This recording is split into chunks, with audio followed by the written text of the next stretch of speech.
तो बालक linear equation in two variable पढ़ने के सीरीज में अभी तक हम लोग अलजेब्रिक मेथड का 2 मेथड पढ़े हुए थे। 3 मेथड है अलजेब्रिक मेथड जो है सॉल्व करने का इक्वेशन का, इसमें 3 मेथड था, एलिमिनेशन, सब्स्टिट्यूशन और क्रॉस मल्टीप्लिकेशन। हम लोग 2 मेथड पढ़ चुके हैं। इस वीडियो में हम लोग क्रॉस मल्टीप्लिकेशन मेथड के बारे में जानेंगे। ये सबसे आसान है बालक, सबसे आसान है। हम लोग स्टेप्स वगैरह का बात नहीं करेंगे। हम लोग 2 क्वेश्चन, एक ये क्वेश्चन और एक ये क्वेश्चन बालक, ये 2 क्वेश्चन अगर तुम बनाना सीख गए तो अपने आप स्टेप जो है माइंड में बैठ जाएगा बालक, और उसके बाद अपने बुक से तुम क्वेश्चन सॉल्व करते रहो, कहीं प्रॉब्लम नहीं आने वाला है। क्लियर है ना? बड़ा सिंपल सा बात है। स्टेप्स वगैरह से हम देखे हैं कि बच्चा जो है ना उतना क्लियर नहीं समझता है, बस डायरेक्टली क्वेश्चन के थ्रू अगर बताया जाए तो टाइम भी बचता है और जल्दी बच्चा समझ जाता है।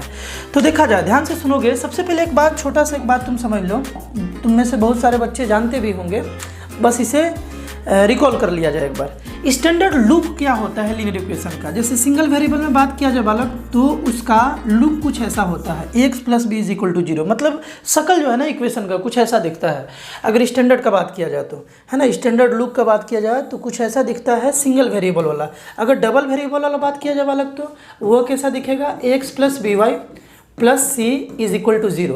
देखो इस टर्म को बोलेंगे x वाला टर्म, ध्यान से सुनना, 2 वेरिएबल वाला पढ़ रहे हैं ना हम लोग। इसको बोलेंगे, देखो यहाँ पर 3 टर्म है ना, 3 टर्म, इसको हम लोग बोलेंगे बालक कि ये जो है ना ये x वाला टर्म है, ये y वाला टर्म है, और ये बालक कांस्टेंट टर्म है। ये कोई कांस्टेंट टर्म है और इसका वैल्यू कितना आ रहा है, तीनों का 0 आ रहा है। इस शक्ल में अगर कोई इक्वेशन दिखे तो उसको हम लोग बोलेंगे कि स्टैंडर्ड लूप है, उस इक्वेशन का स्टैंडर्ड लूप है ना। यहाँ पर एक कंडीशन है, ध्यान से समझोगे बालक। अगर 2 वेरिएबल का इक्वेशन है तो यहाँ a और b दोनों 0 नहीं होना चाहिए, है ना। a और b अगर 0 हो जाता है तो फिर ये वेरिएबल वाला इक्वेशन कैसे रहेगा? अगर ये दोनों 0 हो जाए तो दिक्कत है ना। अगर कोई एक 0 हो जाए, सपोज a 0 होता है, a 0 हो जाए तो ये तो पूरा का पूरा टर्म 0 बन गया, 0 × x 0 हो जाएगा, तो ये सिंगल वेरिएबल का बन जाएगा। यानी कि अगर तुमको डबल वेरिएबल वाला इक्वेशन चाहिए तो ऐसा उसका शकल होना चाहिए और यहाँ पर a और b बालक 0 नहीं होना चाहिए। ये बात क्लियर है ना? तो देखो छोटा सा इसका ज़रूरत था, इसीलिए हम यहाँ पर डिस्कस कर दिए। सबसे पहले हम लोग किसी भी इक्वेशन को अगर हमें क्रॉस मल्टीप्लिकेशन मेथड से सॉल्व करना है तो उसे पहले स्टैंडर्ड लूप में लाएंगे। ध्यान से देखो, ये स्टैंडर्ड लूप में नहीं है, इसका c कुछ इस साइड है, RHS में 0 बनाना है, यानी इसको इधर लाना है। तो इसको अगर तुम स्टैंडर्ड लूप देते हो बालक, स्टैंडर्ड लूप, तो ये कैसा बनेगा, x + 2y, ध्यान से देखो, ये -1 को अगर इधर लाए तो ये +1 हो गया = 0। ये पहला इक्वेशन हुआ, है ना। स्टैंडर्ड लूप दे दिए। देखो तो x + by + c = 0। यहाँ पर a क्या है, 1 है, x का कोफिशिएंट, है ना। देखो x + by + c = 0। a क्या है, x का कोफिशिएंट, और यहाँ पर x का कोफिशिएंट 1 है। y का कोफिशिएंट वाला क्या है, 2, है ना। यहाँ पर b और यहाँ पर 2, और कांस्टेंट टर्म 1 है ना, कांस्टेंट टर्म 1 है। एक इक्वेशन लिखते हैं, 5x + 3y = 0। अगर तुमसे कोई पूछे कि यहाँ पर a b c बताओ, a b c क्या है, पहले तो लूप तो स्टैंडर्ड है। स्टैंडर्ड लूप अगर तुमको देखना है ना कि इक्वेशन का स्टैंडर्ड लूप है कि नहीं है, तो RHS में बस 0 देख लो है कि नहीं है। RHS में 0 है, और y और x के साथ अगर 0 नहीं है, मतलब 0 के अलावा कुछ है, नेगेटिव पॉजिटिव कुछ भी है, तो वो जो इक्वेशन है ना वो बालक स्टैंडर्ड लूप में है। स्टैंडर्ड लूप में है, चलो ठीक है भाई। c के बारे में तो कोई कंडीशन नहीं था, केवल a b 0 नहीं होना चाहिए था, है ना। तुमसे पूछा जाए कि a कितना है, b कितना और c कितना है, तो तुम बोलोगे, ध्यान से सुनना, तुम बोलोगे a मतलब x का कोफिशिएंट, a का मतलब बालक x का कोफिशिएंट, और ये है बालक 5, b मतलब y का कोफिशिएंट, ये है 3, और c मतलब कांस्टेंट टर्म। यहाँ पर कोई भी कांस्टेंट टर्म नहीं है, यानी कि इंडिपेंडेंट ऑफ वेरिएबल यहाँ पर कोई नहीं है, सब डिपेंडेंट ऑन वेरिएबल है, यानी कि यहाँ कांस्टेंट टर्म बालक 0 हो जाएगा। बात क्लियर है ना? इस तरीके से हम लोग स्टैंडर्ड लूप को लिखते हैं और वहाँ पर कोफिशिएंट्स को इस तरीके से a b c के टर्म में हम लोग समझते हैं, है ना। अब देखोगे बड़ा सिंपल बात है, इसको हम लोग स्टैंडर्ड लूप दे दिए पहले वाले इक्वेशन को। दूसरे वाले इक्वेशन को दिया जाए तो ये कितना बन जाएगा, 2x - 3y, ये 12 इधर आएगा तो -12 = 0। यहाँ तक बात क्लियर होगा बालक? अब स्टैंडर्ड लूप देने के बाद बड़ा ईजी है, ध्यान से सुनना। यहाँ पर ना, ध्यान से सुनना बालक, यहाँ पर हम लोग एक बार x लिख देंगे, है ना, एक बार y लिख लेंगे, और एक बार बालक हम लोग 1 लिख लेंगे, है ना। देखोगे ध्यान से स्टेप को समझोगे और यहाँ पर इक्वल टू लगा लेंगे, है ना। स्टेप तुमको हम समझा रहे हैं क्या करना है। 1 आ रहा है कांस्टेंट टर्म के लिए, y आ रहा है y वाले के लिए और x आ रहा है x वाले के लिए।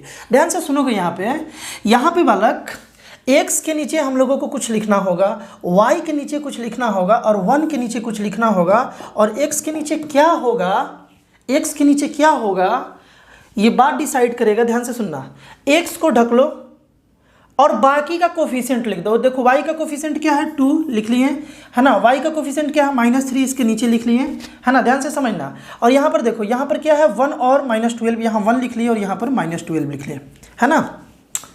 बात समझ में आ रहा है। x के नीचे क्या करना है, x के नीचे लिखना है तो x वाले टर्म को तुम ढक लो, है ना। और बाकी जो बच गया 2 -3 लिख दिए, 1 और 12 लिख दिए, 1 और यहाँ -12 था तो -12 लिख दिए।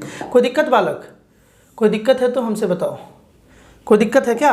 इस तरीके से y के नीचे जो लिखना है, y के नीचे के लिए y वाले को ढक लेना है। ध्यान से देखना बालक, y वाले को क्या करना है, y के नीचे लिखना है ना।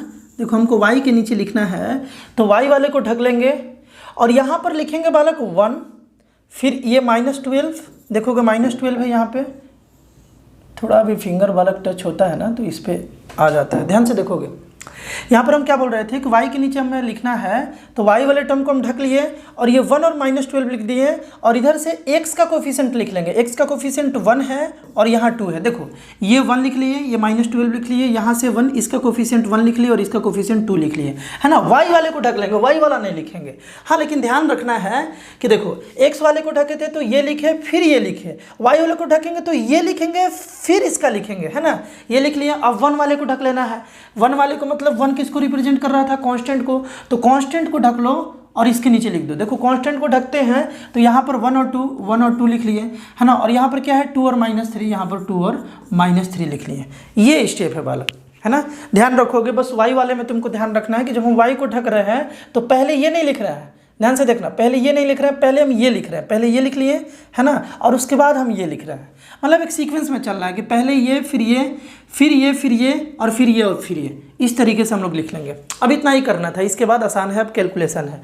और ये सब आपस में बालक इक्वल टू लगाया गया है। अब यहाँ पर बस कैलकुलेशन है। ध्यान से देखोगे बालक, x के नीचे तुम लिखोगे, x के नीचे अब क्या लिखोगे, देखो इन दोनों को मल्टीप्लाई कर दो, 12 × 2 -24 हो जाएगा ना, माइनस है तो -24, और ये दोनों को मल्टीप्लाई कर दो, ये बन जाएगा -3। अब इसके बीच में बस माइनस लगाते चलना है। बात समझ में आ रहा है क्या। इसके बीच में बस क्या लगाना है बालक, माइनस लगाना है। इन दोनों को मल्टीप्लाई किए लिख दिए, इन दोनों को मल्टीप्लाई किए लिख दिए और बीच में माइनस लगा दिए। उसी तरीके से देखो y के नीचे बालक देखोगे, y के नीचे देखोगे बालक, इन दोनों को मल्टीप्लाई कर दिया 2, है ना, और इन दोनों को मल्टीप्लाई कर दिया -12 और बालक बीच में माइनस लगा दिए, बस इस तरीके से। उसके बाद कांस्टेंट टर्म के लिए तो 1 आया था, 1 के नीचे इन दोनों को मल्टीप्लाई -3 और फिर माइनस इन दोनों को मल्टीप्लाई 4 लिख देंगे। कोई दिक्कत, बस ये करना था। अब देखो इसका मतलब क्या है, ये इसके बराबर है और ये इसके बराबर है और साथ साथ ये इसके बराबर है, मतलब ये तीनों आपस में इक्वल है। और तुम जानते हो कि 2 वेरिएबल का इक्वेशन सॉल्व करना है, कहीं से भी 2 इक्वेशन बना लो। एक बार इसको इससे इक्वेट कर दो, एक बार इसको इसके इक्वेट कर दो, x और y दोनों का वैल्यू निकल जाएगा। मतलब करना ये है, देखो एक बार हम क्या किए कि x y इसको सॉल्व किया जाए, ये आ गया -24 और +3 इज इक्वल टू, हम लोग लिख सकते हैं ना 1 बाई -3 -4 यानी कि -7, इस तरीके से लिख सकते हैं, है ना। और यहीं पर हम लोग क्या लिख सकते हैं बालक कि y बाई 2 + 12 यानी कि 14, देखो डायरेक्ट कर दिया, 2 - प्लस 2 + 12 यानी कि 14 इज इक्वल टू 1 बाई -7। इस तरीके से कर लेंगे, इक्वेट कर लेंगे, क्योंकि ये पूरा का पूरा कांस्टेंट टर्म है तो ये सिंगल वेरिएबल बन गया ना। देखो ये भी सिंगल वेरिएबल इक्वेशन बन गया और ये भी सिंगल वेरिएबल इक्वेशन बन गया। और तुम ऐसा कर सकते हो क्योंकि बीच में इक्वल टू लगा हुआ था तो ये सारा आपस में इक्वल था, इसीलिए इक्वेशन हम बना दिए और सिंगल वेरिएबल का इक्वेशन बना दिए। अब तो बड़ा ईजी हो गया। क्या किया जाए बालक, इसको इधर लाया जाए, इसको इधर ले चला जाए।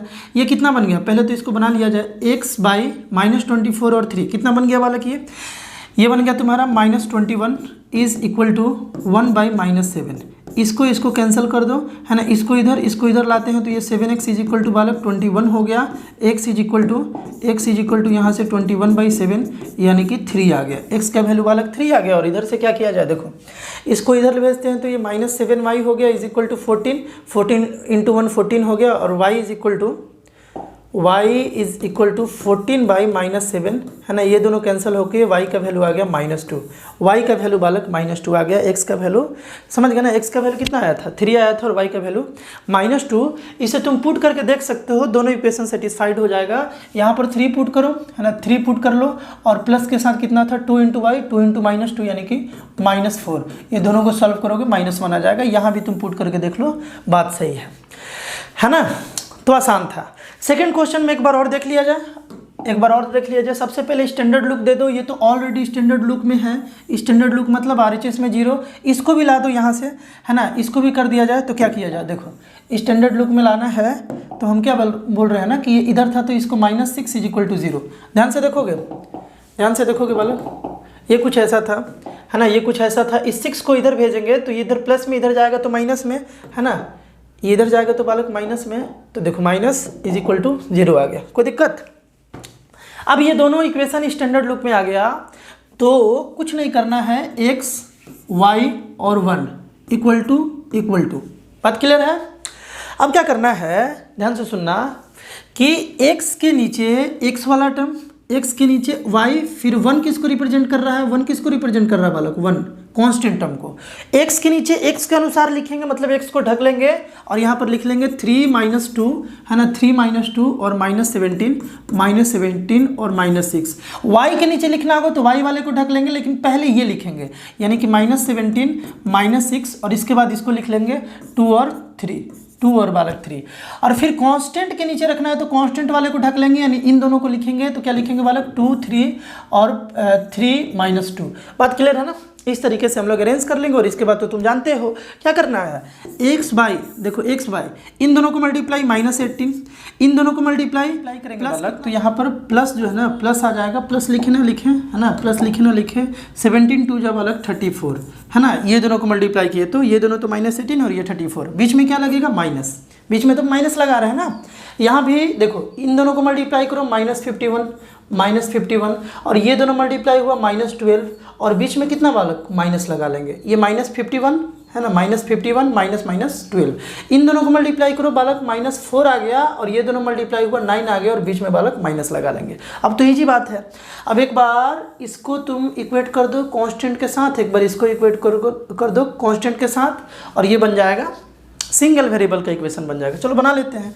देखो क्या लिखेंगे, हम लोग लिखेंगे x बाई, इन दोनों को ऐड किया जाए ना बालक, ऐड किया जाए 4, ये 2 बन गया, और 3 1 4 और 5 -52 बन गया। इसको इक्वेट कर लिया जाए इसके साथ, यानी कि 1/-13 के साथ, 1/-13, -4 -9 यानी कि -13।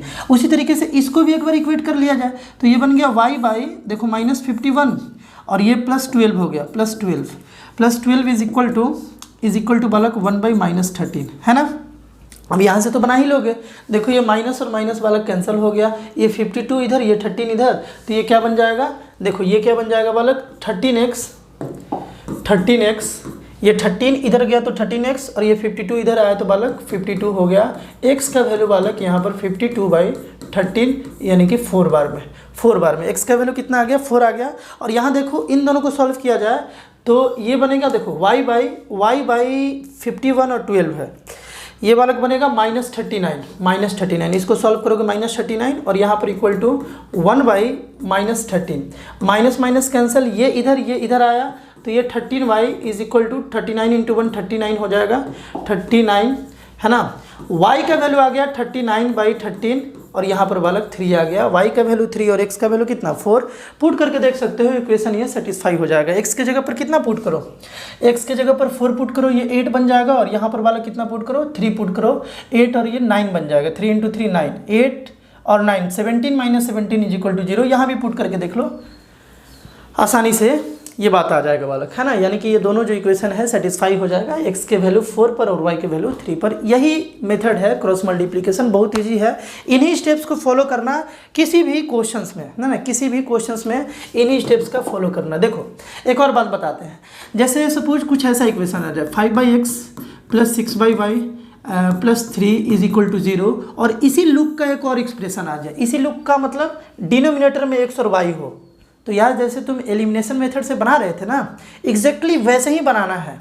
एग्जैक्टली वैसे ही बनाना है, मतलब ऐसा क्वेश्चन दे करके बोलो कि क्रॉस मल्टीप्लिकेशन मेथड से सॉल्व करो, तो सिंपल बात है। देखो यहाँ पर 1/x को तुम u मान लो, 1/y को तुम v मान लो, और इसका लुक चेंज कर दो। इसका लुक कैसा हो जाएगा, 5u + 6b + 3। पिछले वीडियो में ऐसा क्वेश्चन हम बालक कराए थे, है ना, ऐसा क्वेश्चन कराए थे। इसका लुक बदल करके तुम ऐसा कर दिए, इसको कैसा कर दिए, ऐसा कर दिए, स्टैंडर्ड लुक आ गया, है ना। उसी तरीके से यहाँ भी नीचे x होगा, नीचे y होगा, इसका भी लुक u v के टर्म में लिख लो, और उसके बाद देखो u लिख लो, v लिख लो, है ना, और 1 लिख लो, यहाँ पर इक्वल टू लगा करके यहाँ इसी तरीके से सॉल्व कर लो, जैसे अभी बताए हम, है ना, जिस तरीके से अभी हम तुमको बताएं, जिस तरीके से ये सॉल्व कराए ना, उसी तरीके से यहाँ पर लिख लो। और लिखने के बाद इसको एग्जैक्टली उसी तरीके से सॉल्व करो, u का वैल्यू निकल जाएगा, v का वैल्यू निकल जाएगा, और उसके बाद फिर इस इक्वेशन के हेल्प से x और y का वैल्यू निकाल लो। एलिमिनेशन मेथड और सब्स्टिट्यूशन मेथड में इस टाइप के इक्वेशन से कैसे इजीली डील करना है हम तुम्हें बताए थे, एग्जैक्टली वैसे ही होगा, बस लास्ट में प्रोसेस लगा देना है क्रॉस मल्टीप्लिकेशन का, है ना। तो बड़ा सिंपल है, वो 2 क्वेश्चन से तुम आई थिंक बेहतर समझे होगे। इस टाइप का अगर जो कॉन्सेप्ट है बालक, अगर तुम्हें समझ में आ रहा है अच्छे तरीके से, तो वीडियो को शेयर करो अपने दोस्तों के बीच में, है ना। अगर अच्छे से तुम्हें पढ़ाई और कॉन्सेप्ट जो है अगर वो समझ में आ रहा है, तो अभी तक तुम्हारा ट्रिग्नोमेट्री और पॉलिनोमियल बालक कंप्लीट हो चुका है। ये लीनियर इक्वेशन इन 2 वेरिएबल है। इसके बाद हम लोग कंडीशन ऑफ इक्वेशंस पढ़ेंगे, मतलब कि कब इक्वेशन में कोफिशिएंट कैसा रहेगा, तो उसका आंसर बालक यूनिक सॉल्यूशन आएगा, यानी यूनिक XY का वैल्यू आएगा, या मेनी सॉल्यूशन आएगा, है ना। इस टाइप का कॉन्सेप्ट है, बड़ा इजी कॉन्सेप्ट है और मस्त कॉन्सेप्ट है, मज़ेदार है। इसको हम लोग अगले वीडियो पार्ट में पढ़ेंगे। और उसके बाद ग्राफिकली मेथड से इक्वेशंस को कैसे सॉल्व करते हैं, ये सब तो एल्जेब्रिक मेथड था, है ना। सब्स्टिट्यूशन, एलिमिनेशन और क्रॉस मल्टीप्लिकेशन हम लोग ग्राफिकली भी सॉल्व करना सीखेंगे। और इसके बाद फिर हम लोग लास्टली मज़ा आएगा, चैलेंज बड़ा वहाँ है, यानी कि वर्ड प्रॉब्लम से डील करना सीखेंगे। फिर से वर्ड प्रॉब्लम आएगा, है ना, और उसका इक्वेशंस बना के कैसे 2 वेरिएबल में सॉल्व करना है, वो सब हम लोग देखेंगे। तो बालक हम लोग मिलते हैं नेक्स्ट वीडियो में। बाय।